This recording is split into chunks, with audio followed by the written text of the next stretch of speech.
Hello दोस्तों, स्वागत है आपका हमारे चैनल राधे टीचिंग अड्डा पर। और दोस्तों, आज फिर से हमारी क्लास है और यह फिर क्लास है हमारी शिक्षण अधिगम के सिद्धांत, जो कि डीएलएड प्रथम सेमेस्टर का द्वितीय प्रश्न पत्र है। और आज हम लोग इसमें क्या सीखेंगे कि शिक्षण का क्षेत्र एवं प्रकृति। इसके पहले हमारी क्लास हो चुकी है शिक्षण की, और दूसरी है कि शिक्षण का क्षेत्र एवं प्रकृति, यानी कि scope and nature of teaching. तो इसके जो है हम लोग देख लेते हैं कि जो क्षेत्र है और प्रकृति है। और दोस्तों, शिक्षा, क्योंकि शिक्षा होगी तभी शिक्षण कार्य हो सकता है, शिक्षण हमारा तभी होगा। और शिक्षा या शिक्षण आज हमारे ऐसा कोई भी क्षेत्र नहीं है जो कि शिक्षा से अछूता हो। सभी क्षेत्र जो है कहीं ना कहीं शिक्षा के अंतर्गत ही आ जाते हैं और शिक्षा ही बाकी चीजों को जोड़कर रखती है। तो वही देखते हैं कि जो है शिक्षण हमारा कि इसकी प्रकृति और क्षेत्र कौन कौन से हैं। तो कुछ क्षेत्रों को समाहित किया गया है, हालांकि ये बहुत ही बृहद क्षेत्र है, लेकिन कुछ इंपॉर्टेंट क्षेत्रों को हम लोगों ने समाहित किया है। तो इसमें पहला हमारा पॉइंट है कि शिक्षण एक स्व उद्देश्य प्रक्रिया है। यहां पे कह रहा है कि शिक्षण एक हमारी क्या है, स्व उद्देश्य प्रक्रिया। क्योंकि जो शिक्षण कार्य होता है उसका कोई ना कोई उद्देश्य होता है, बिना उद्देश्य के शिक्षण नहीं हो सकता है। और इसके कुछ लक्ष्य भी होते हैं, तो इन्हीं उद्देश्यों के माध्यम से हम लोग लक्ष्य प्राप्त करते हैं। क्योंकि कुछ भी हो, जैसे कोई भी चीज प्राप्त करनी हो तो उसके कुछ उद्देश्य बनाए जाते हैं, बिना उद्देश्य की वह प्राप्ति संभव नहीं है। तो वही कह रहा है कि शिक्षण एक स्व उद्देश्य प्रक्रिया है। दूसरा पॉइंट हमारा, शिक्षण एक अंतः क्रिया है।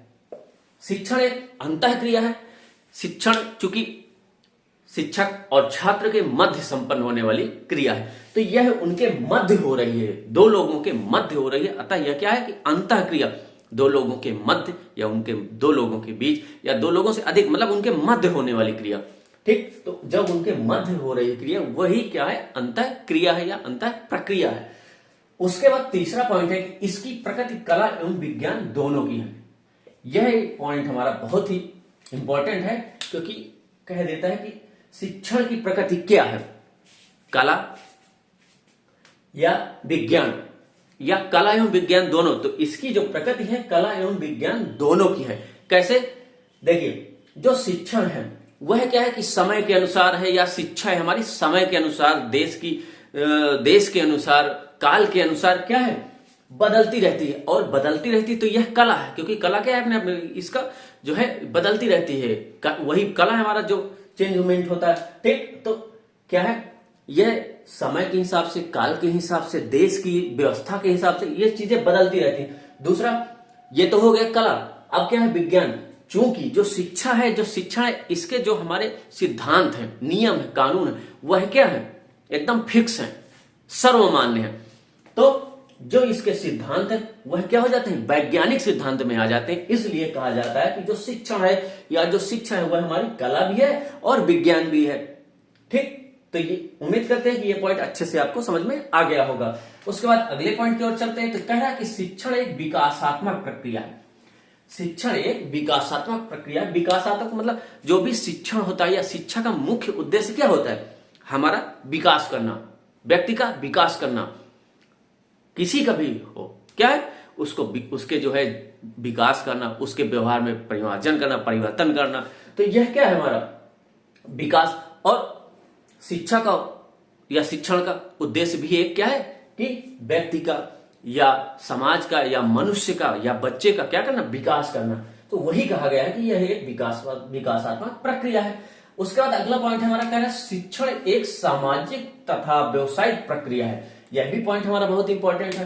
कैसे? शिक्षण एक सामाजिक, क्योंकि जब हमारी शिक्षा दीक्षा होती है या हमारे यहाँ जब शिक्षा ग्रहण का कार्यक्रम चलता है तो कहाँ होता है, समाज में होता है। समाज से बाहर तो होता नहीं, समाज में ही होता है। और एक कथन याद भी हो कि कहा भी गया है कि विद्यालय हमारे क्या है, समाज का लघु रूप है। जॉन डीवी ने कहा है। तो वही शिक्षण एक समाज, चूंकि समाज में रहकर होती है, समाज के बीच में होती है। विद्यालय आपके कहाँ होते हैं, समाज में, और समाज की ही चीजों को लेकर शिक्षा दीक्षा की जाती है। उसी के हिसाब से कॉलेज होते हैं, स्कूल होते हैं। तो यह क्या हो गया कि शिक्षण एक हमारी सामाजिक प्रक्रिया हो गई। और व्यवसायिक प्रक्रिया कैसे हो गई, जैसे शिक्षक हैं, शिक्षक शिक्षण कर रहे हैं, पढ़ा रहे हैं बच्चों को, तो क्यों कर रहे हैं, वह व्यवसाय कर रहे हैं। व्यवसाय कैसे, मतलब धनार्जन कर रहे हैं उससे। उसके बदले में, शिक्षा के बदले में भाई आपके आसपास विद्यालय में, महाविद्यालय में, जहां भी है, जो टीचर होते हैं तो वो फ्री में तो पढ़ाएंगे नहीं, कुछ ना कुछ पैसा ले रहे होंगे। तो वही क्या हो गया, यह व्यवसाय हो गया भाई। वो अपना व्यवसायिक क्रिया उनके लिए हो गया, क्योंकि वो पढ़ा रहे हैं, उसके बदले में वो रुपया पा रहे हैं। तो यह हो गई हमारी व्यवसायिक प्रक्रिया। तो सामाजिक भी हो गई, समाज में रहकर, और व्यवसायिक हो गई क्योंकि इससे धनार्जन हो रहा है शिक्षकों का, इसलिए यह व्यवसायिक प्रक्रिया हो गई। उसके बाद क्या है, शिक्षण निर्देशन की एक प्रक्रिया है। किसकी है, निर्देशन की। क्योंकि शिक्षण के द्वारा क्या होता है, दिशा निर्देश दिए जाते हैं, बताई जाती हैं चीजें कि ऐसे करो वैसे करो, तो आप अपने उद्देश्यों में, अपने जीवन में सफल हो जाएंगे, जल्दी सफल हो जाएंगे। सफल तो हो जाएंगे लेकिन जल्दी सफल हो जाएंगे। तो कहीं ना कहीं, चाहे ईमानदारी से कहे चाहे बेईमानी से करे, कहीं ना कहीं कोई ना कोई उसको निर्देशन दिया ही होगा। अगर ईमानदारी से व्यक्ति कोई कार्य कर रहा है तो उसको भी निर्देशन मिला होगा, अगर बेईमानी से कर रहा होगा तो कोई ना कोई उसको निर्देशित किया होगा कि तुम ऐसे से ऐसे शॉर्टकट अपनाओ। तो क्या है, निर्देशन दोनों जगह पे है, अलग नहीं है कि बिना निर्देशन की कोई चीज नहीं, उसको किसी न किसी निर्देशित किया होगा, उसको बताया होगा कि तुम ऐसे करो चीजें तो जल्दी मिल जाएगी। तो ये हो गई हमारी निर्देशन की एक प्रक्रिया हो गई।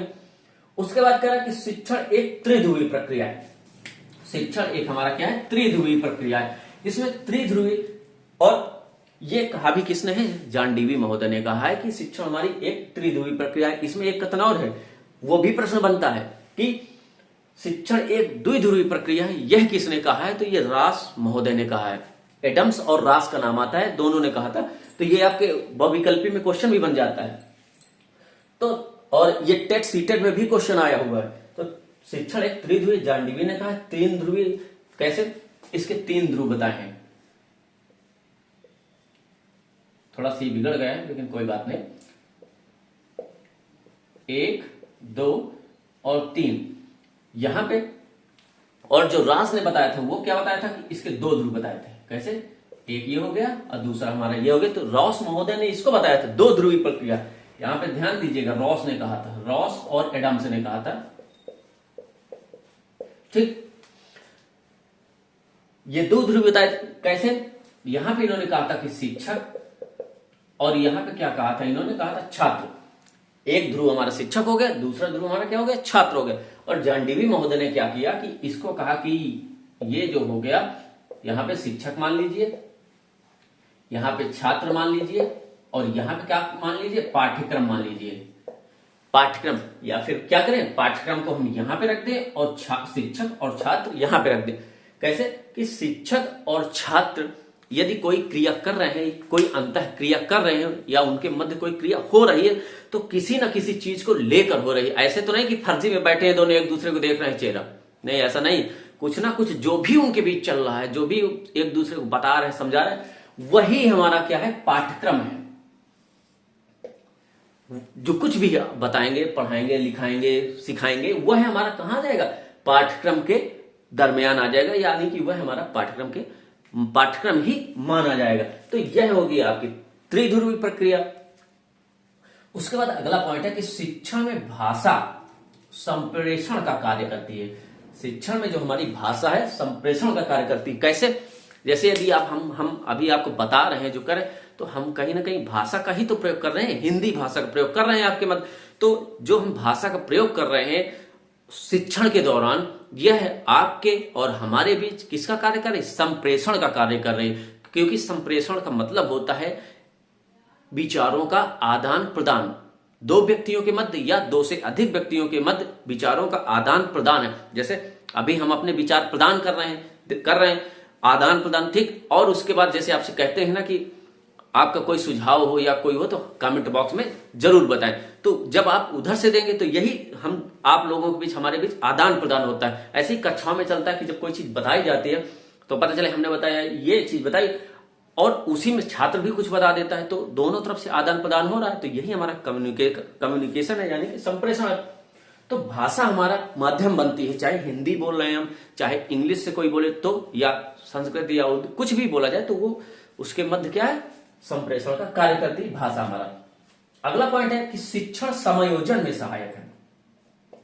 समायोजन में सहायक है कैसे, शिक्षण या हमारी शिक्षा जो है सिखाती है व्यक्ति को या पारंगत करती है कि किसी भी परिस्थिति में या किन्हीं भी परिस्थितियों में समायोजन कैसे किया जाए। क्योंकि अगर शिक्षण प्राप्त, इसीलिए शिक्षण दिया जाता है, सिखाया जाता है, शिक्षा दी जाती है कि आप कहीं भी जाएं, किन्हीं भी परिस्थितियों में जाके वहां पे उन परिस्थितियों के अनुसार आप खुद का समायोजन कर सकें, मतलब उन परिस्थितियों के अनुसार स्वयं को आप ढाल सकें, वहां रह सके, वहां जी सके या उन परिस्थितियों में। क्योंकि जरूरी नहीं कि आप जहां पे हैं और कहीं और जाए तो वैसी ही परिस्थितियां आपको मिले, वैसा ही वातावरण मिले। तो जैसी परिस्थितियां मिले, जैसे वातावरण मिले, वहां पे आप ढल जाए। तो यही समायोजन है हमारा।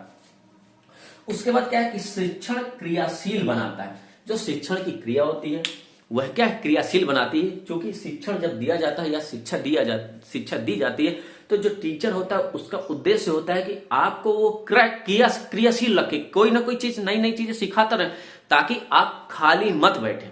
देखते हैं कि अगर आप थोड़ा सा भी खाली बैठे तो कुछ ना कुछ शिक्षक ऐसा करता है या बताता है, या जैसे छोटे बच्चे होते हैं उन्हीं को कुछ गृहकार्य दे दिया या खेल खेल से कुछ सिखाने लगा। मतलब कुल मिला के खाली नहीं बैठने देना, उनको क्रियाशील रखा। शिक्षा दोनों हमारे बच्चों को, छात्रों को या मनुष्य को क्रियाशील बनाती है जहां भी शिक्षण या शिक्षा की प्रक्रिया संपन्न हो रही होती है।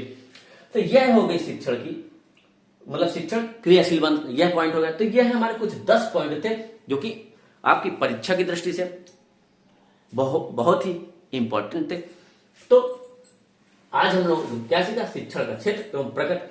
उसके बाद दोस्तों जब दूसरी क्लास होगी तो उसमें दूसरा पॉइंट हम लोग, मतलब दूसरा टॉपिक हम लोग पढ़ेंगे। तो आज के वीडियो में बस यहीं तक रखते हैं और मिलते हैं हम लोग फिर किसी नेक्स्ट वीडियो में किसी नेक्स्ट टॉपिक के साथ। तो जाने से पहले आप लोग हमारे वीडियो को लाइक कर लीजिएगा। कोई आपका सुझाव हो, कुछ भी हो तो मर्यादित शब्दों में कमेंट बॉक्स में आप कह सकते हैं, बता सकते हैं। और हमारे वीडियो को लाइक करना मत भूलिएगा। हमारे वीडियो को, हमारे चैनल को अपने दोस्तों, अपने भाइयों, अपने बहनों के मध्य जरूर शेयर कीजिएगा और उन लोगों के मध्य शेयर कीजिएगा जो आपके जो है डीएलएड के प्रथम सेमेस्टर के छात्र छात्रा हो या बीएड की पढ़ रहे हो या फिर टेट है, सीटेट है की तैयारी कर रहे हो। क्योंकि वह उनके, यह जो वीडियो है या यह जो पॉइंट्स हैं ये उनके भी काम के हैं। और जो है उन्हीं को शेयर करिए जो छात्र छात्रा हैं या कहीं ना कहीं इंफॉर्मेशन से या पढ़ाई लिखाई इसमें लिप्त है, उस चीजों में चल रहे हैं। उनको मत शेयर कीजिएगा कि जो वीडियो ही ना देखें। तो ऐसे लोगों को मत शेयर कीजिएगा जो पढ़ते हैं, पढ़ाई में रत है, पढ़ने जो है इधर उधर लगे हुए, उनको ही शेयर कीजिएगा।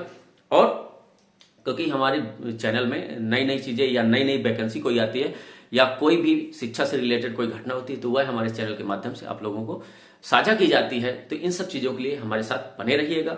चैनल को, वीडियो को शेयर कर दीजिएगा और वीडियो को हमारे लाइक कर दीजिएगा। तो मिलते हैं फिर हम लोग किसी नेक्स्ट वीडियो में। तब तक के लिए जय हिंद, जय भारत।